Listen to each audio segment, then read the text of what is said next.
toute cette dynamique en place que je suis de l'Aveyron régulièrement avec la lettre Euro-Palestine qui tous les jours me nourrit de plein d'informations. Donc bravo pour la dynamique parisienne. Cette dynamique, elle existe sur l'ensemble du territoire, heureusement.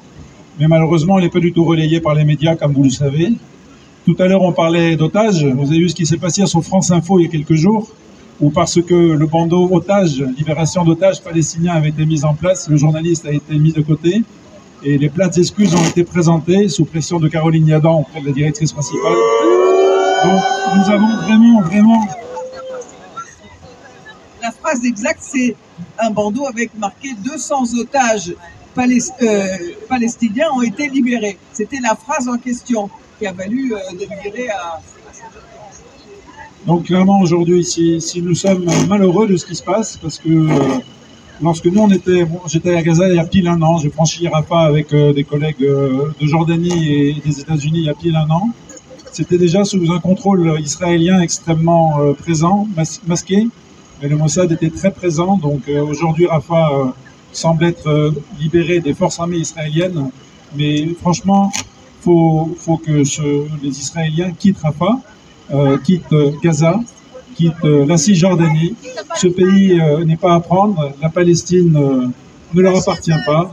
Donc Palestine vivra, Palestine libre. Et battons-nous pour cela, ne lâchons rien. La deuxième chose, c'est que il y a quand même un souci aujourd'hui. C'est qu'aujourd'hui, on voit beaucoup de personnes qui se réjouissent effectivement de la trêve. Une trêve, c'est juste insupportable. Imaginez que vous subissez l'enfer pendant des mois et des mois, qu'on vous dit ça s'arrête pendant 40 jours et puis ensuite ça va reprendre. C'est juste insupportable d'imaginer ça.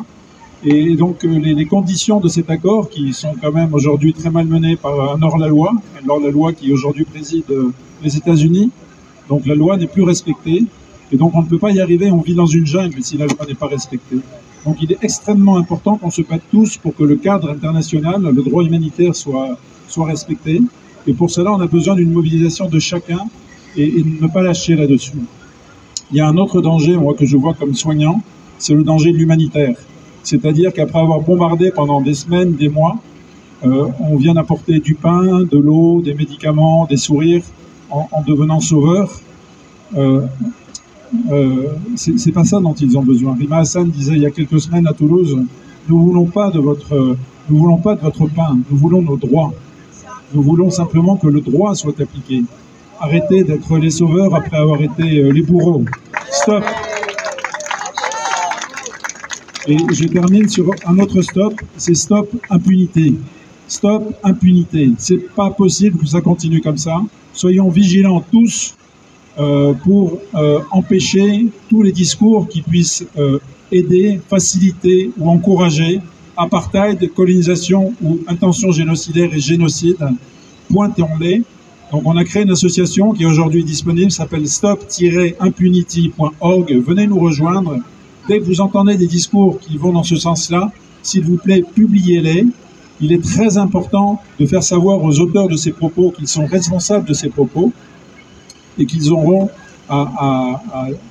ils seront poursuivis pour ces propos, pas dans 50 ans, mais maintenant, car ça n'est pas possible de parler comme on parle aujourd'hui du peuple palestinien, des humains, en n'appliquant pas le droit. Donc venez nous rejoindre là-dessus, c'est extrêmement important. On a à peu près aujourd'hui une quarantaine de propos qui sont signalés. On va travailler ensemble sur une autre dynamique qui est importante, ce qu'on appelle nous la zone grise. On ne sait pas très bien comment le faire. Je vous donne un exemple. On essaie par exemple avec quelques collègues de rencontrer les évêques de France pour l'église qui est complètement silencieuse. Et on est baladé, on est complètement baladé. Ils ne suivent même pas l'exemple du pape qui quand même s'engage tous les jours à téléphoner à l'église catholique de Gaza depuis le début des événements.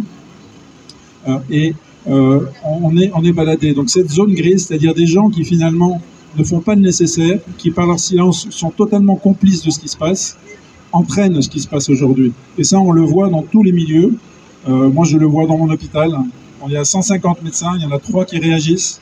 La plupart des médecins qui font tourner les hôpitaux aujourd'hui en province, et j'imagine en France, sont d'origine maghrébine, du Moyen-Orient, la plupart du temps musulmans. Ils sont muselés parce qu'ils ont peur. Ils ont peur de parler, ils sont profondément choqués par ce qui se passe. Quand ils ne sont pas du Moyen-Orient ou d'Afrique du Nord, ils sont d'Afrique centrale. Ils ont tous vécu la colonisation et ils sont absolument choqués comment aujourd'hui notre France, qui défend des valeurs républicaines, applique encore cette politique néocoloniale qui est responsable de ce qui se passe aujourd'hui en Palestine, comme dans beaucoup de parties du monde. Donc il est vraiment important qu'on se mobilise tous, qu'on ne baisse pas les bras, et on va gagner, on ne lâchera rien.